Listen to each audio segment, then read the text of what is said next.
Well, chat, here we are, yet again, the end of another year. Welcome to the stream, the final stream of 2020, where we can reflect a little bit on the games I enjoyed the most, and the streams that I enjoyed doing. And, I know a lot of people are going to be doing their own New Year's Eve stuff. And way more professional than me. I got a slideshow with Mario. Captain Lou Mario, that's all I got.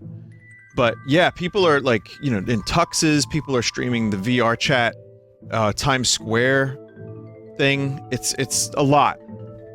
And I don't have as much. Instead, I have, today, a list of my favorite games of 2020. And then AI Dungeon.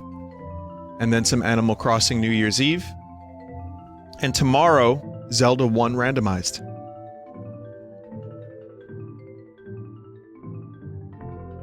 So that's what I'm doing.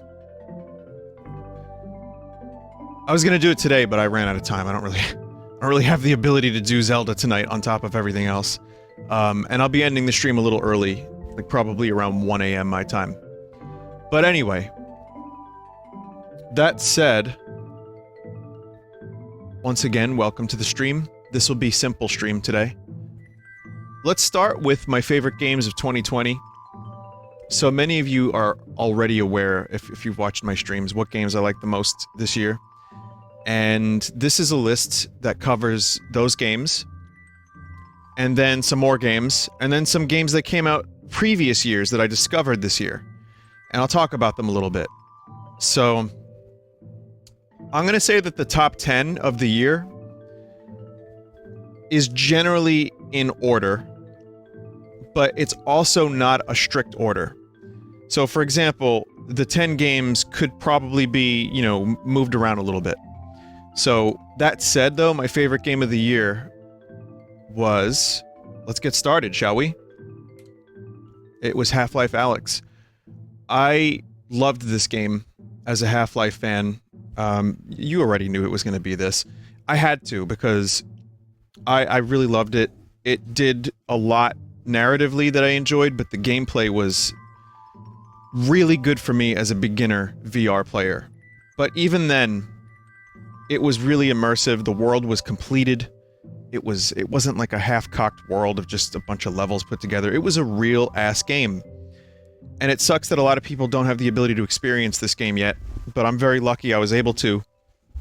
And I've said it from the beginning, but I wasn't sure about VR. I didn't like VR for a long time, in fact, because I had only played the Oculus DK2.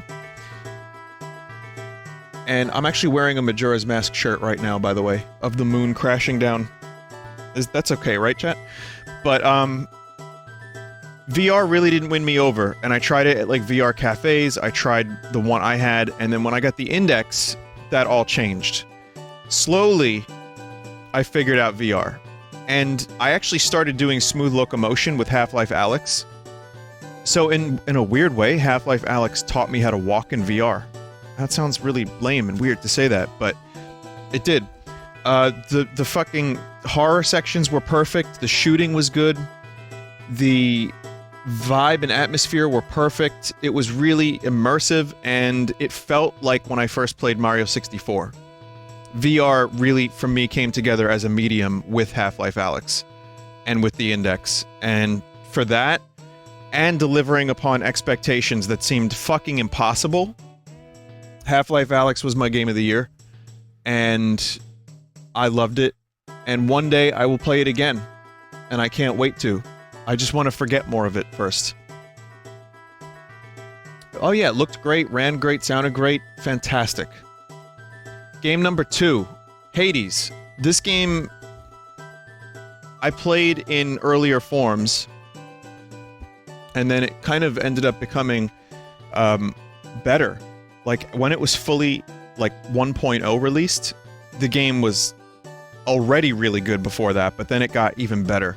Hades was a huge surprise. Supergiant is an amazing studio, but Hades really did something for the roguelite thing, that I didn't expect, which was it made me interested in the characters, the story. The music was great, voice acting was great, the characters in their interactions were really well done. But it's also a really fucking fun game, and every run feels different. Lots of different weapons, synergies.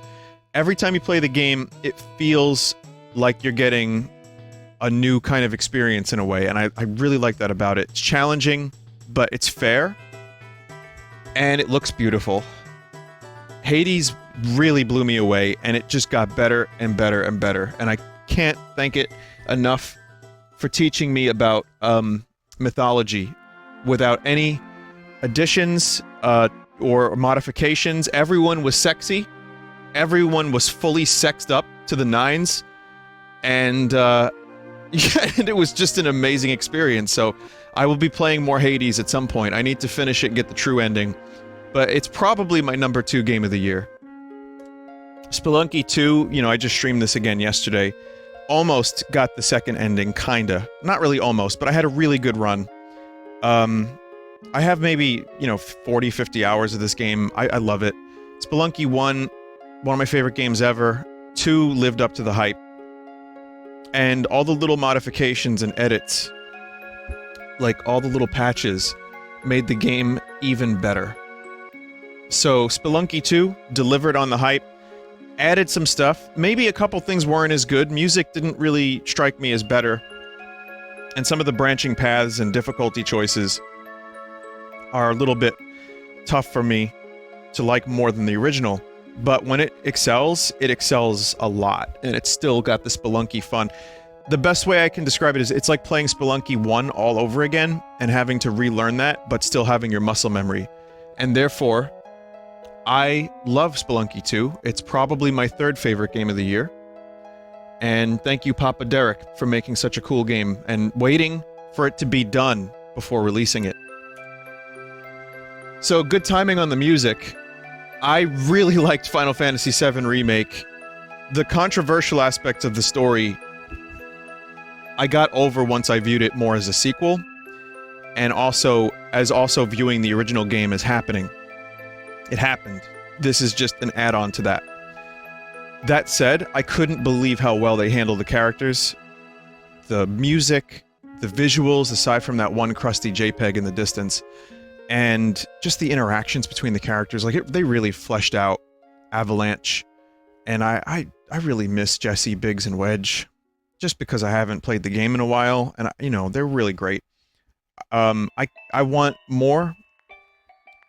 There are things that I didn't love about it. It was padded a little bit. There was a little too much in terms of, like, finding cats and some other, like, not as amazing gameplay.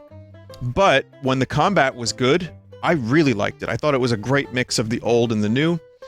And just hearing the characters banter, going through all these, like, famous locations in Final Fantasy VII, in this, like, new iteration, I thought it was really well done. Don Corneo was perfect.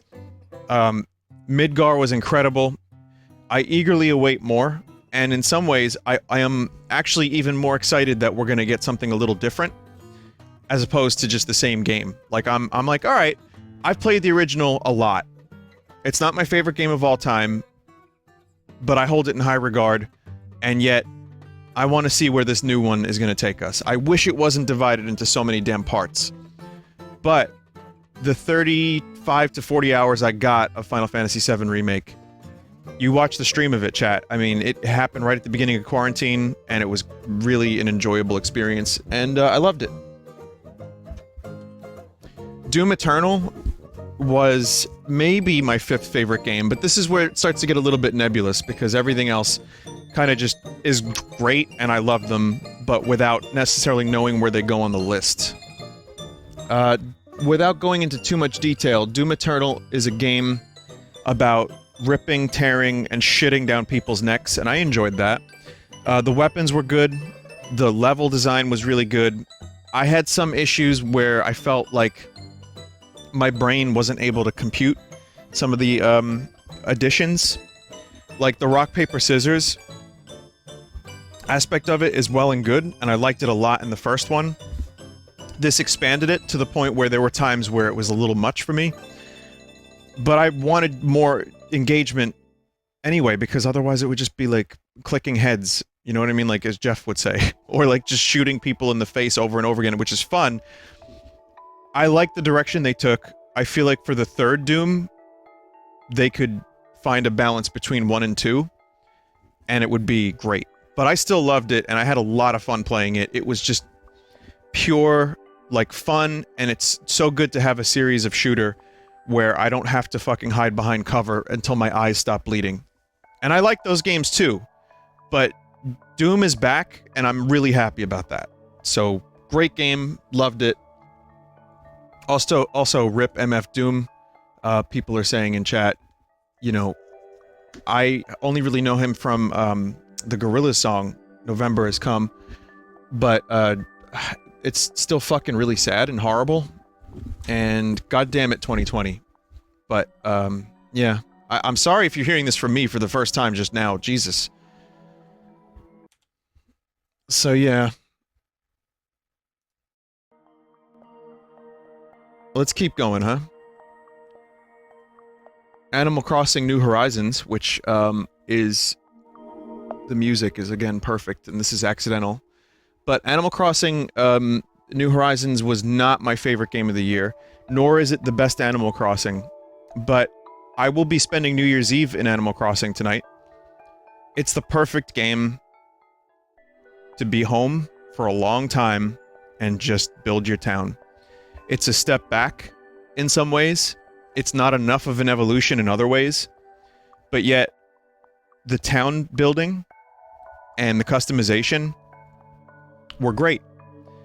It did a lot right, but it didn't get everything right, and I would love to see Nintendo actually try to evolve the franchise a little bit and, you know, deepen the character interactions. I don't have a lot of faith. That said, I've got well over 100 and something hours in this game, 120, 130, which for some people they have like 1,000, but for me that's a lot, and I loved streaming it. Scoot was there. I enjoyed building my duck pond, and I enjoyed collecting the stuff, going to the islands, refusing Raymond. A lot of good moments this year. I enjoyed building the rooms of my house.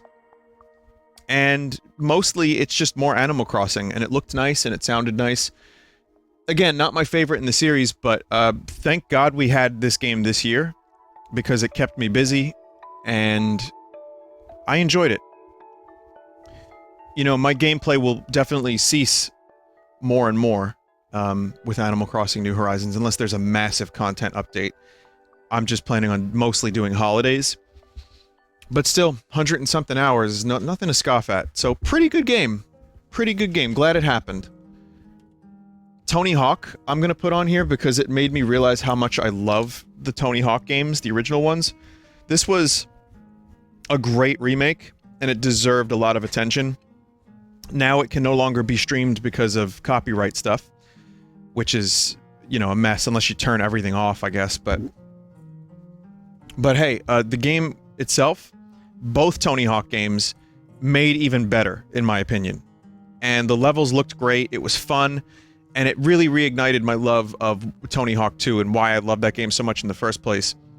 It was the exact right remake for this series, and to me, it's a shining example of how to do a remake, and how to add stuff, and make what's there better. Fantastic. Call of Duty Warzone. This may strike some people as odd, but it came out in March of this year.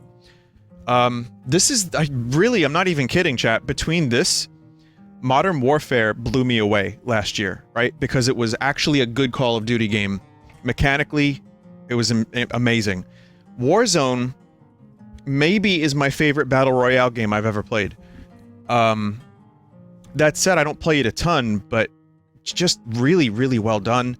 It started, like, kind of, the updates have all been good, but it runs really good now. The shooting is good. It cuts down on a lot of time that you would spend doing useless shit in other games, and it just leads to a lot of good encounters. Better Battle Royale than I expected.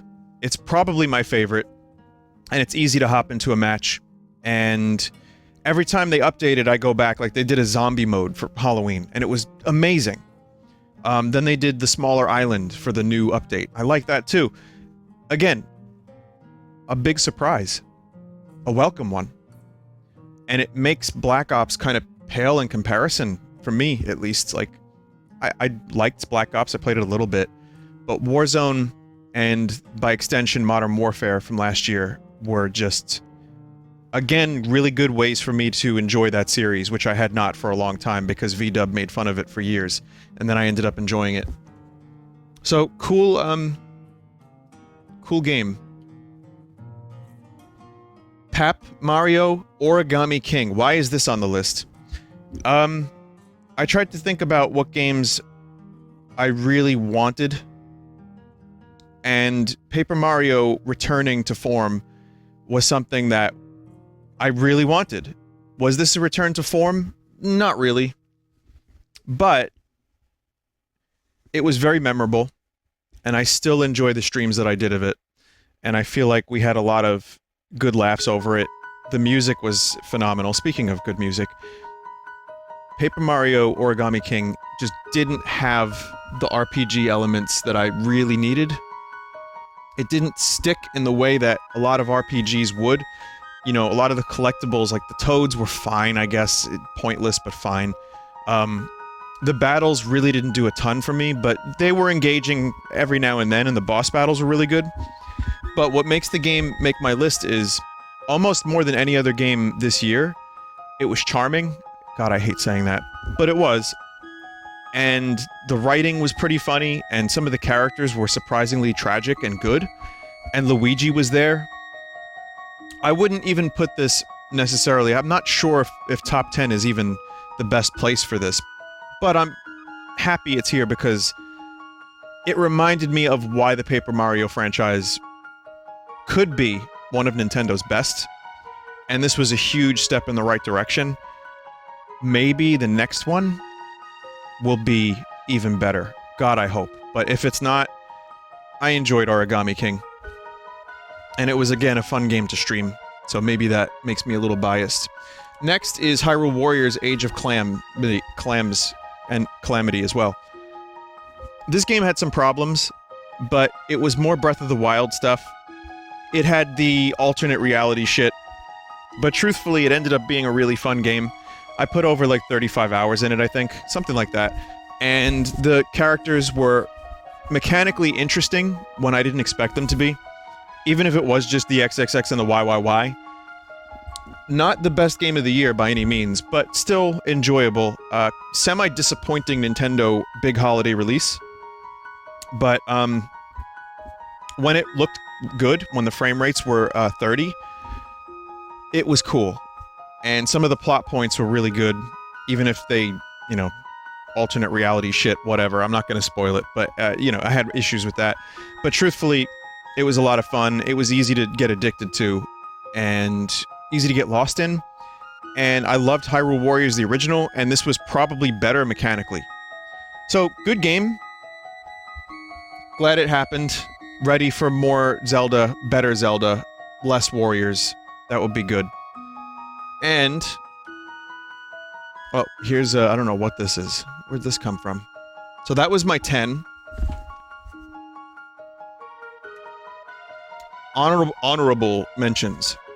Let's talk about this for a second. Flight Simulator 2020 was not a game that I spent enjoying the gameplay too much, because it really had some, you know, it's a flight simulator game. That's not really for me. But it was fun to look around, and it was a technological achievement. Even if it ran kind of crustily, it was cool. And I didn't think I'd ever be playing a flight simulator game on stream. But we went to Mount Fuji, and it was a lot of fun. Bugsnax could have been top 10, and I considered it. The only thing that Bugsnax didn't do for me is, like, it didn't really grab me the way it grabbed some people. It was fun, it was cute, it had bunger. I loved it in my own way.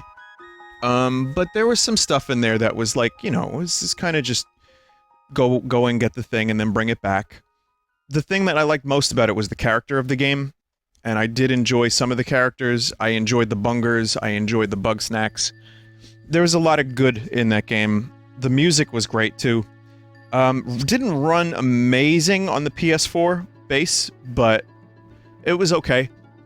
That probably... You could interchange that with Hyrule Warriors or Paper Mario, and I would be okay with that. Just thinking about games that were that was a surprise for me. Surprisingly enjoyable. It's a simple little game, and I'm not gonna put it on my top 5 or anything for the meme. Why is Phasmophobia here twice? Weird. But it's good, and I'm glad it happened. I'm glad I played it. I'm glad I took a chance with it. Here's one, Phasmophobia. Phasmophobia was the scariest, one of the scariest games I've ever played, because of the VR component, and because it did really interesting things to your psyche. You'd be in a room, you'd hear a noise, you get used to hearing noises, and then something else happens. You know, you're using your tools to find these ghosts, and then, out of nowhere, a baby shows up and just murders you. What an experience it was. Best VR game co-op, for me at least, that I played. And also, one of the scariest games I've played. Didn't try excessively hard to be scary either. It just was effortlessly scary, and I want to see more updates. They've already updated more of it, and apparently it's even better now. So one day I'll play it again, but Phasmophobia, I think, is a game that deserved its attention and has a long, I think a long lifespan ahead of it. And for that, I'm really happy it came out. Great game. Star Wars Squadrons, it was a Star Wars game. It tried to do the Rogue Squadron thing, and it got the flight controls right. And one thing I liked about it was that it was a $40 game with no microtransactions. It had a single player, which was pretty good. I didn't really care for the story or the characters too much, as I've said during the playthrough of it. But it was a good game from the sense of the dogfighting was great, using the ships was great, the flight stick controls were cool, the VR mode was cool, and it was just a cool little Star Wars game. I want to see more like that, where it's just, here's this game that you can play for 10 hours and be done with it. And it's just mechanically solid. So I enjoyed that. Noita really kind of came out this year, the official 1.0 version of it. I think it was on my list last year, but I'm going to throw it on honorable mentions because it got better and better, and it is a game that's worth checking out if you haven't played it. It's just a really cool little roguelite with procedurally generated sand physics. So, really awesome game that deserves to be up here. One thing chat is reminding me of that I forgot to put on the list, and chat, I knew I was gonna forget stuff. Remember, this list, I haven't played every game. I should have led with that. Disclaimer, I have not played every game that came out this year. I don't have a PS5. I don't have a number of games that people loved this year, so I can't speak to Spider-Man and stuff like that. But Hylix 2 came out this year, and I think Hylix 2... I can't believe I forgot it, but I think Hylix 2 is one of the weirdest games I've ever played, aside from Hylix 1, but yet, it all came together really well. And the, combat and the RPG mechanics were very standard, but it was just weird, and it had, cool, scenery, cool, weird characters, and a good music, good soundtrack from Salomon. Hylix 2, if you haven't played it, is fucking wacky, and it's worth it.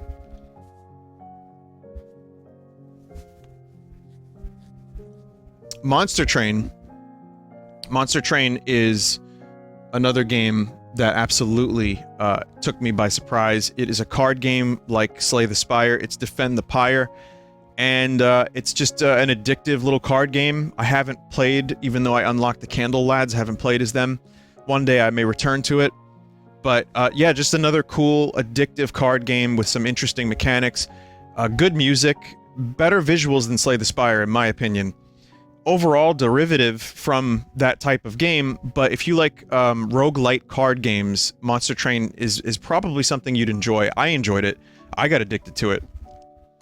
Proteus is just another, like, first-person shooter. I played it not too long ago.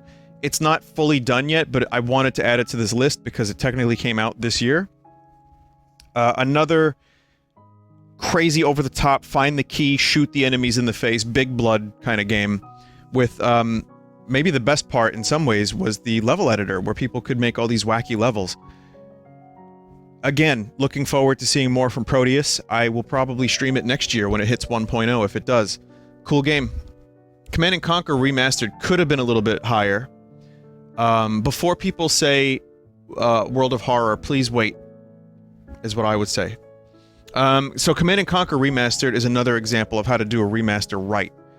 It is the perfect way to update. Not only do you have tons of bonus maps and, like, you know, behind-the-scenes videos, they redid all of the visuals from scratch. They improved some of the lagginess of the game. They made it very playable, and, you know, you have the option to turn that stuff off or on. It's more modern. You can select a lot of units at the same time. Like, there's a lot of ways that you can play it that you couldn't play it back in the day. You get 2 great games. I loved it. I thought it was a surprise, again, from EA. And, man, fantastic game. Reminded me of why I love Command & Conquer in the first place. Teardown is another game that came out this year that I played, that you saw me stream. Probably not in 1.0, but I did play it this year because it came out. It was available to play this year. And it was just a weird, interesting game where you break everything. And everything was simulated, and it was kind of a cool puzzle game on top of being able to destroy everything and cause chaos. That was enough for me to put it on the list. But I think Teardown has another, I think they're doing more levels. So there's going to be more from Teardown, but from what I played, Teardown was a unique and cool game that is absolutely worth a look. And finally, Trials of Mana, the remake. I had my issues with it, but it was also a very well-done remake for what it was. After the debacle of the Secret of Mana remake, this was much more respectfully handled, and even pretty fun in some spots. The gameplay was a little shallow, and after playing Final Fantasy VII Remake, Trials fell flat in the gameplay department for me.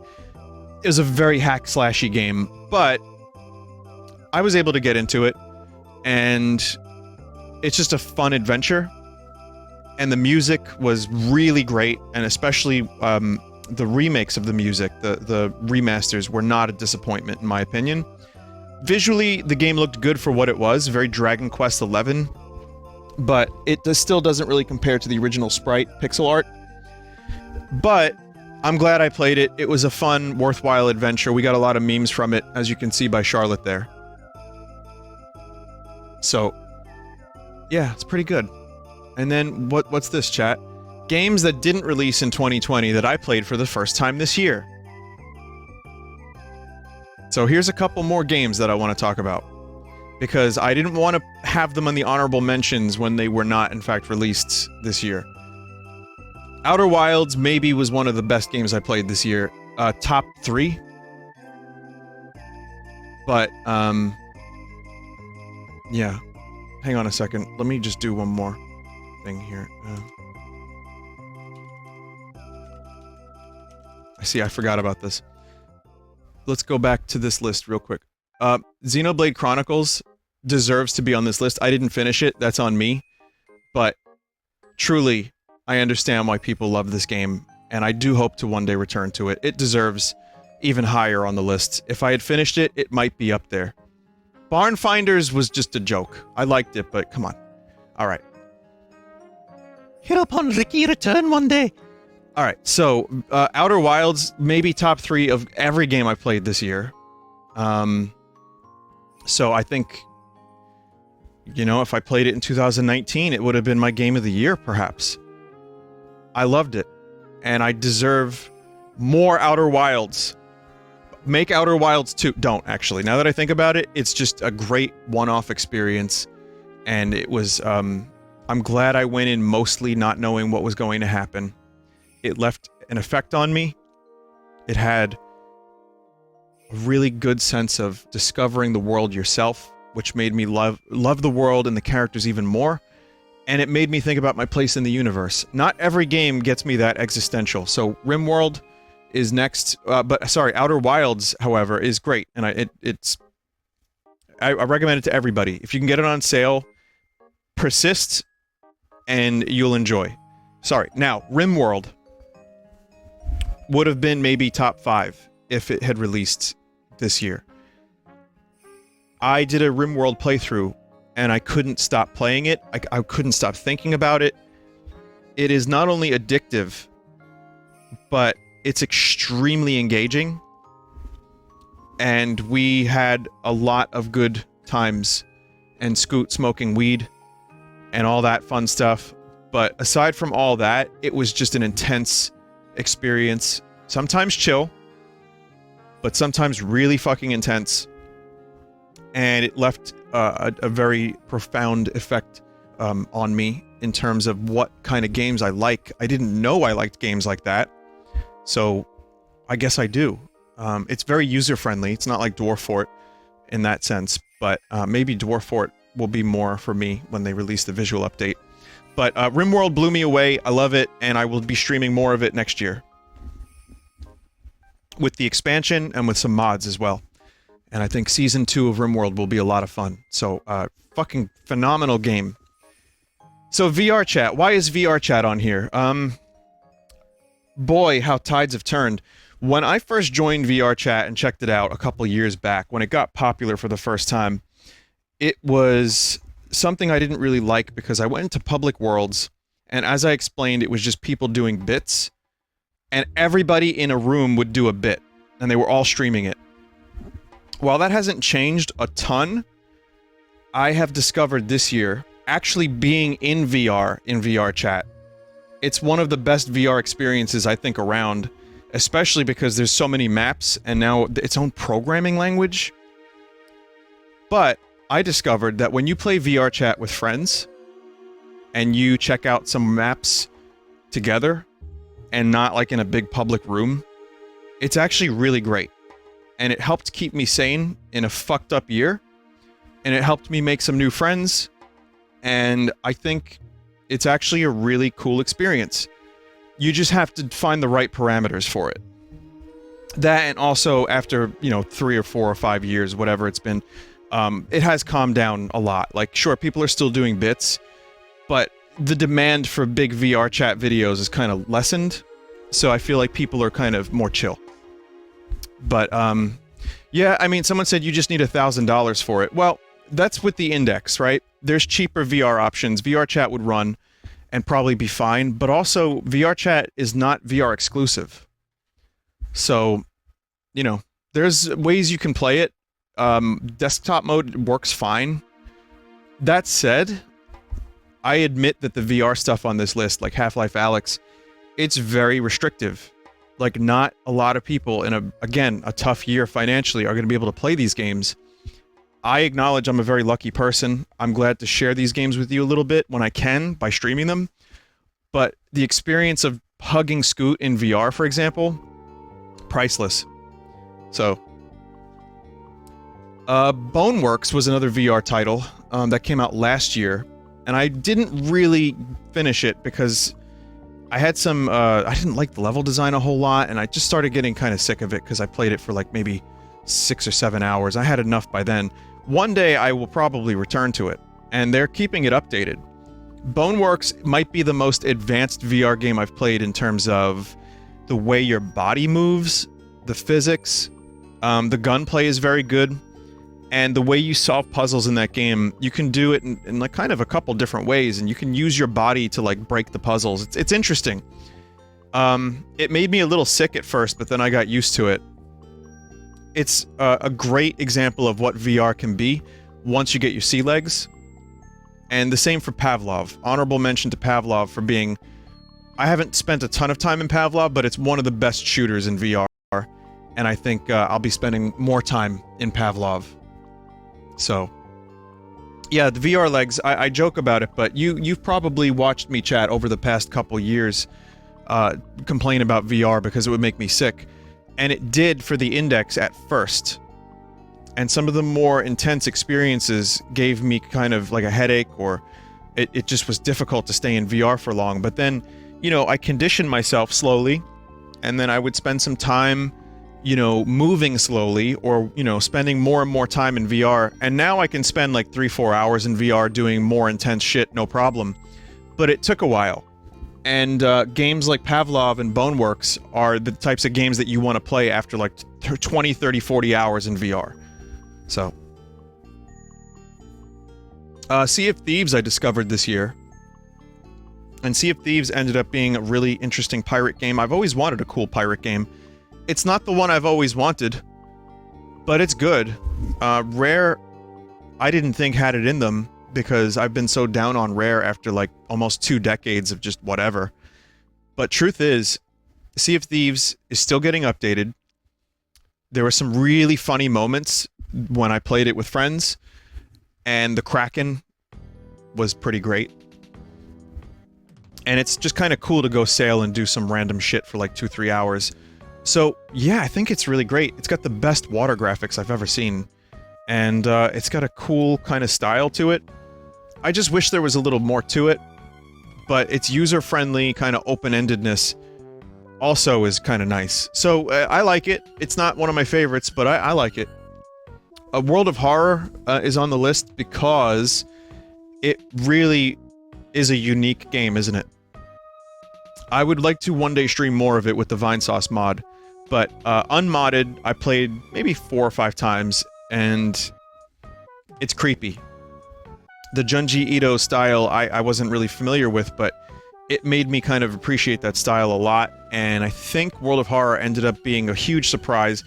I was afraid that I was going to have a hard time learning it, but once I got into it, it was just like, holy fuck, this is cool. I like how your character suffers wounds on the character screen. Like, they get holes in their face. Or like the death mask takes their face away. It's so creepy. It's fucking great. And there's like eels and stuff. It's just a bizarre game from a sick mind in a good way. And for that, I utterly enjoyed it. And it was perfect for the Halloween spirit as well. So yeah, World of Horror was cool, and I'll be streaming more of it in the future, I'd imagine. Another VR game, the Hot Dogs, Horseshoes, and Hand Grenades. I have always been interested in guns just because of video games. More like, you know, playing Half-Life and Doom, and, you know, all the shit, GoldenEye.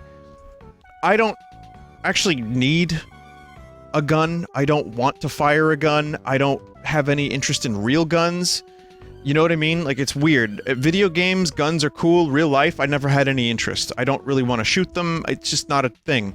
But the cool thing about this Hot Dogs, Horseshoes, and Hand Grenades game is that you get to, like, fuck around with guns and learn how they work, and shoot them, and kill sausages, and it's, like, kind of surprisingly realistic. And so, if you want to see what an M1 Garand looks like, and actually, like, load it, it's there. It's kind of neat. That, plus it's just a wacky sausage game, and there's weapons that are completely over the top.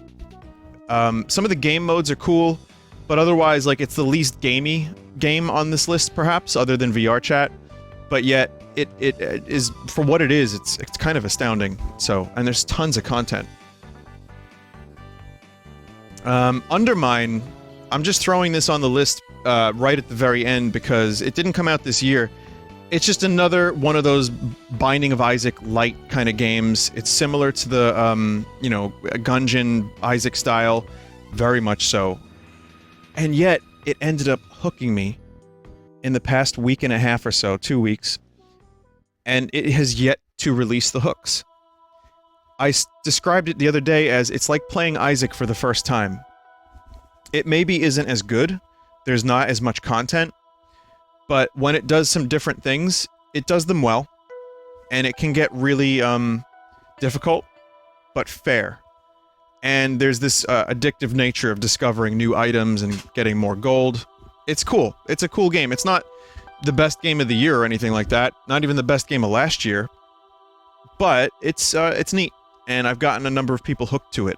And I'm like, yes, enjoy, now you know. Super Hot VR is the last one. I thought it was just another cool VR experience. It is an example of how to adapt a game series to VR really well. So, I think Super Hot, as much as I liked Super Hot VR even more. Some really cool shit you can do in that game. And I streamed it, and I loved it. So that's another game that I got right at the beginning of VR, and big recommendation. However, my favorite game of the year, and hence years, maybe 20, 30 years, is this. Can you touch it? There is one boob in the game. Easy mode is yo, you are just girl.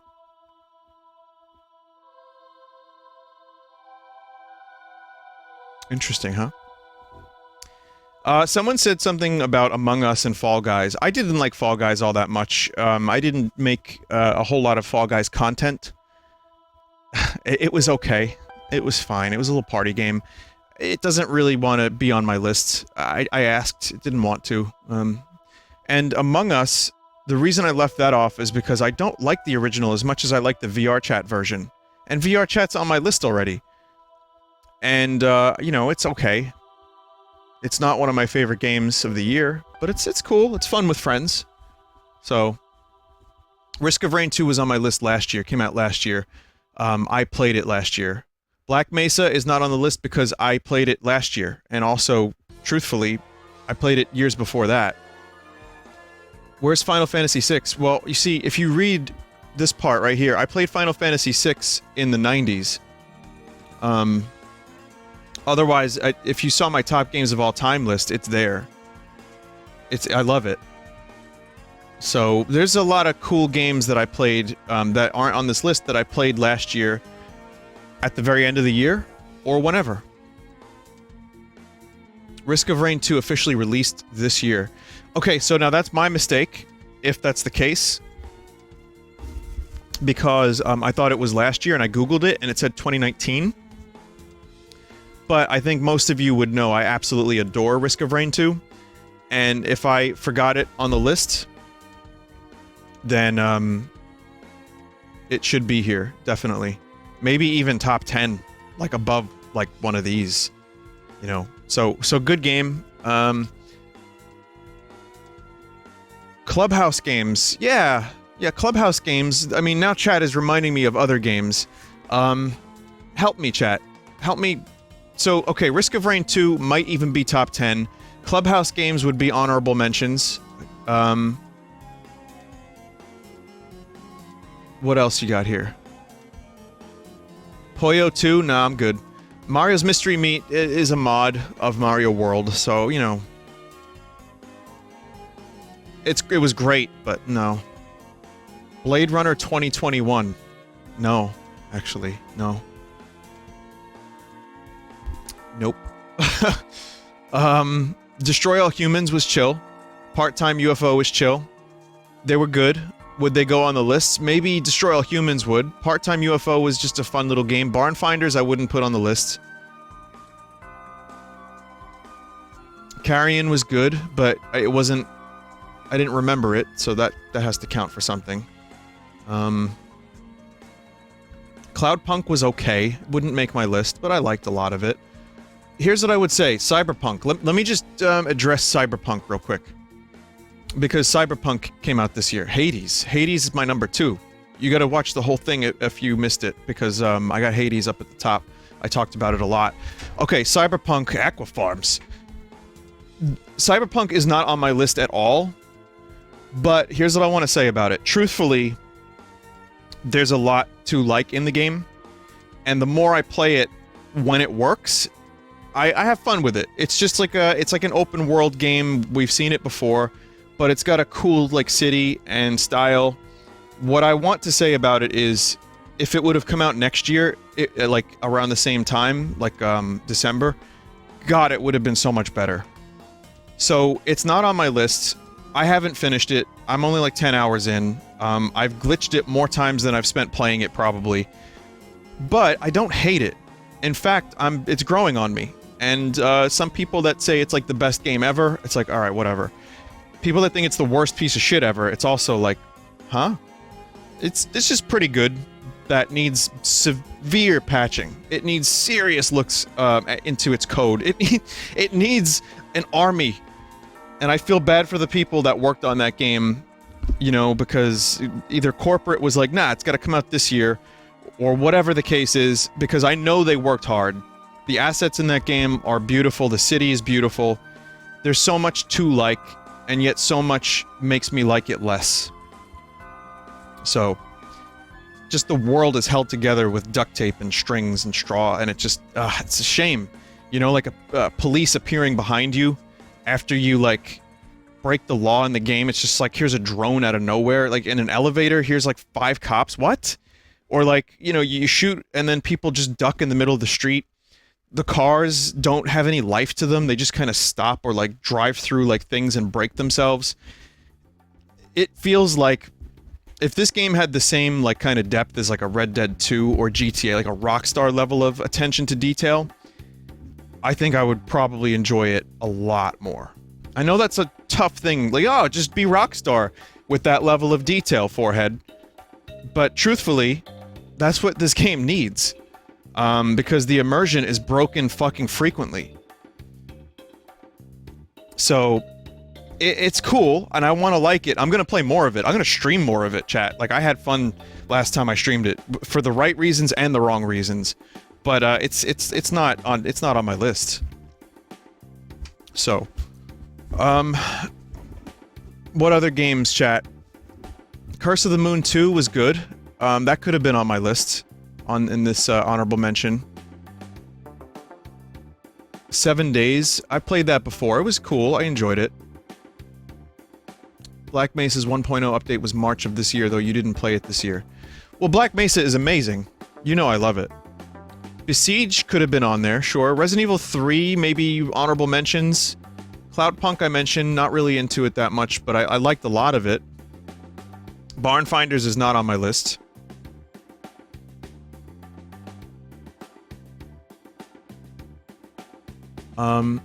Someone said, I will agree with, like, one game on this list. Well, that's the thing, you know, different people have different lists. Here's a recap of all the games that I thought were my top 10 this year. You know? And then here's my, honorable mentions, excluding a couple that I missed. And then here's the games that I played that that didn't come out this year.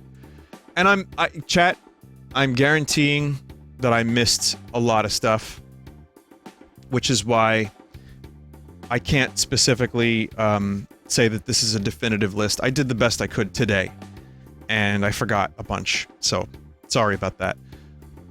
This year, though, truthfully now, I'm going to end this conversation with this. This year, we were stuck at home, and there wasn't as much to do.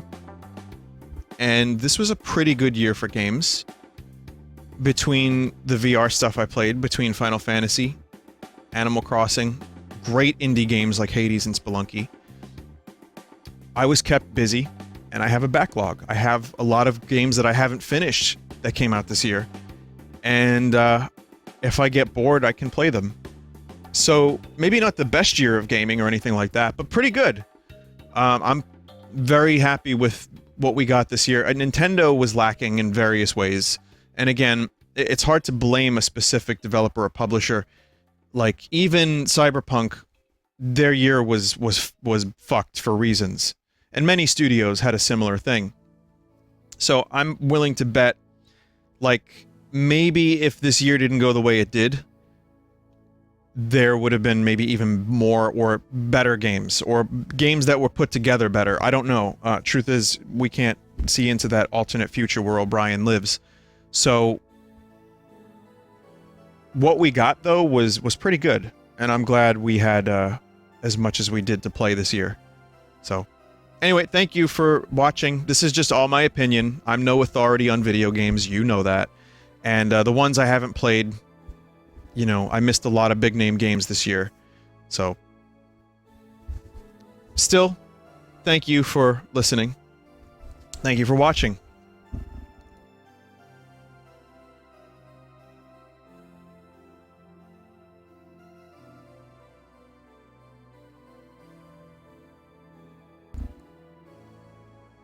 Okay, chat. We're almost ready for a little bit of AI Dungeon.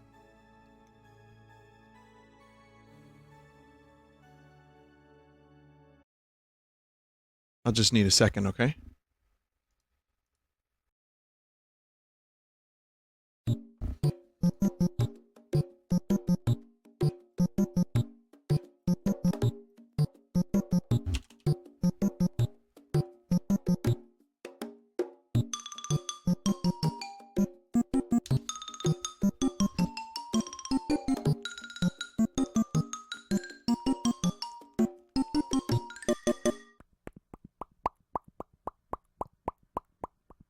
Best part of the video right there.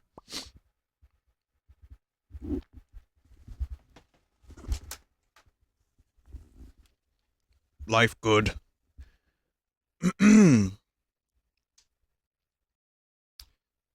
Someone just said, I just got here. Which Vinesauce member is this? Yodel. That's me. I'm Yodel.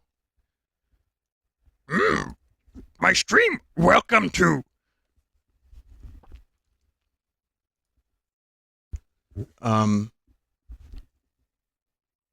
I'll show you. Where is the video? Oh shit, never mind. Here, have this. Chimps will drown. Poor bastards.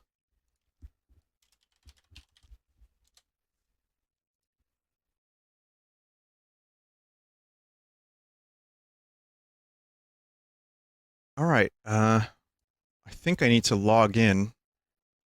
Yeah, it looks like I need to log in.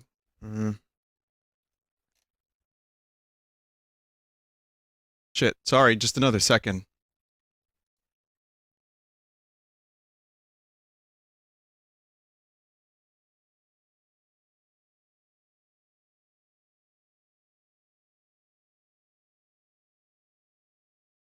Vinny, thoughts on VR chat with Ross tonight? I'm not gonna be streaming VR tonight, but I will be in VR, so you might see me on Ross's stream.